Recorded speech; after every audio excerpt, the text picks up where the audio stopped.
La bienvenida a nuestro columnista Raúl de la Torre. ¿Cómo estás, Rulo? Buen día. ¿Qué tal? Buen día. ¿Cómo estás? Bien. Ayer la Presidenta de la Nación encabezó un acto en Casa de Gobierno a propósito del programa de mercados concentradores regionales. Exactamente. Y se conocieron muy fuertes definiciones, muy precisas definiciones acerca de la puja de ingresos, de los formadores de precios, de los abusos, de los empresarios. Exactamente. Bastante inusual en un discurso presidencial algunas de las definiciones que uno pudo escuchar ayer en la palabra de la Presidenta de la Nación sobre dos o tres temas claves, pero desde un enfoque que no es muy común que se hable, inclusive por los propios actores de cómo se habla. ¿A qué me estoy refiriendo? Fundamentalmente a lo que tiene que ver con precios y distribución de ingresos. Fíjate vos que con el tema precios, a propósito de los mercados distribuidores de alimentos, que está hablando del mercado central y otros mercados regionales, concentradores que se están tratando de impulsar, habló del tema de la formación de precios.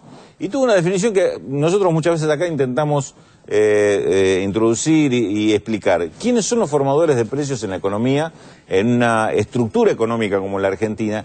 Y describió muy claramente tres cadenas de formación de precios. Una, aquellos que producen insumos básicos, insumos que prácticamente están en manos monopólicas. Podríamos hablar del cemento, podemos hablar de envases plásticos, podemos hablar de vidrio y otros rubros por el estilo, que obviamente están en muy pocas manos. Esos sectores esas empresas son formadoras de precios. Ellos determinan si aumenta o si el precio se mantiene, porque prácticamente no tienen competencia y en muchos casos son ellos mismos los propios importadores, es decir, son su propia competencia. Después están aquellos que producen para el consumo masivo, pero que también están concentrados en muy pocas manos. Sabemos que muchos rubros, sobre todo de alimentos, esto sucede. No hay más de 2 o 3 empresas que abastecen a todo el mercado y también esos sectores son fuertes formadores de precios y en sectores que no son competitivos. Y nombró un tercer sector formador de precios que muchas veces no se tiene en cuenta, que es la comercialización.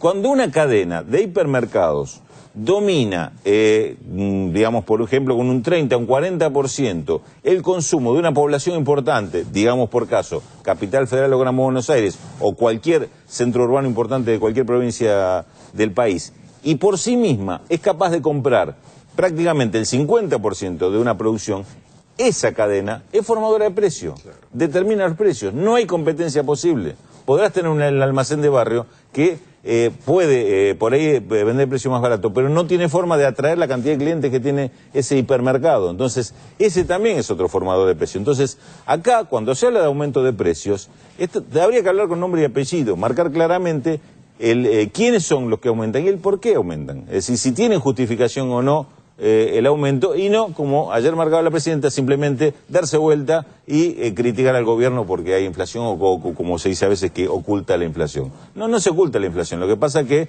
la inflación se da en determinados rubros, en determinados productos, no es una inflación, no es un aumento de precios generalizado, que eso es inflación, porque acá, por ejemplo, los servicios básicos no están aumentando, porque justamente a través de política de subsidio del gobierno, que también es muy criticada y que ayer la Presidenta defendió.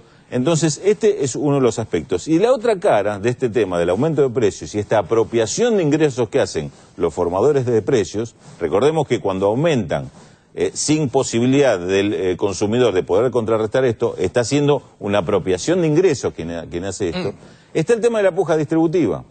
Y marcó 2 o 3 cuestiones básicas que, por eso te digo, son elementos fundamentales para la discusión, pero que a veces los propios actores, en este caso los sindicatos, yo creo que no toman en cuenta. Primero, planteaba, si el tema de la puja de ingresos se da de un lado, de aquellos actores que están planteando que se apropian de los precios, ¿qué pasa del otro lado cuando dicen estamos pidiendo aumento de salarios y la respuesta es no, son inflacionarios si damos aumento de salarios? No es una discusión para dar entonces por qué, cómo se da esa formación de precios, para saber si son realmente inflacionarios los salarios o la inflación se está produciendo por otros motivos, por otras causas, como decíamos recién, por determinadas conductas empresarias. El otro tema que planteó y también puso sobre la mesa en este discurso la Presidenta de la Nación, si el problema es que los aumentos de salarios son inflacionarios y los empresarios dicen que así todo no ganan mucha plata. Bueno, ¿por qué tanta resistencia a discutir de distribución de las ganancias? La participación. La participación en las ganancias. Bueno, dijo, es una buena alternativa, si los aumentos salariales de alguna forma pueden ser inflacionarios, bueno, que distribuyan las ganancias, que eso no es inflacionario, es repartir lo que ya se logró, lo que ya se obtuvo a través de la actividad económica de una empresa.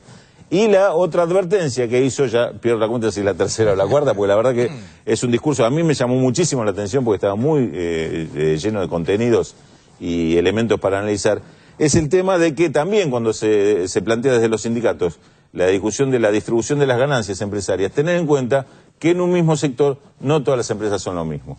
Y va a haber empresas que son grandes multinacionales, mega empresas, que tienen importantes ganancias, y en el mismo rubro, en la misma actividad, habrá empresas muy chicas que no tienen ganancias para repartir. ¿Cómo se va a hacer eso? La distribución de ganancias va a ser exclusivamente para los trabajadores de esa empresa grande, y los empresarios chicos quizás se quedan con un aumento menor, porque el aumento acordado fue menor porque a la vez se acordó una distribución de ganancias. Con esas cosas también recomiendo tener mucho cuidado para no generar una redistribución regresiva dentro de los propios trabajadores de una misma rama de actividad. Me parecieron advertencias muy atinadas y yo creo que hay muchos elementos para tener en cuenta y ojalá, inclusive quienes no están de acuerdo con lo que planteaba ayer la presidenta, dieran una discusión sobre estos temas. Porque me parece que son muy interesantes los temas que está planteando para discutir y te repito una cuestión que me parece fundamental. Son temas centrales que no lo vas a escuchar en boca de empresarios y muchas veces tampoco de sindicalistas, y que son temas que tienen que ver con ellos. Distribución de ingresos, formación de precios y cómo se generan ganancias hoy en Argentina.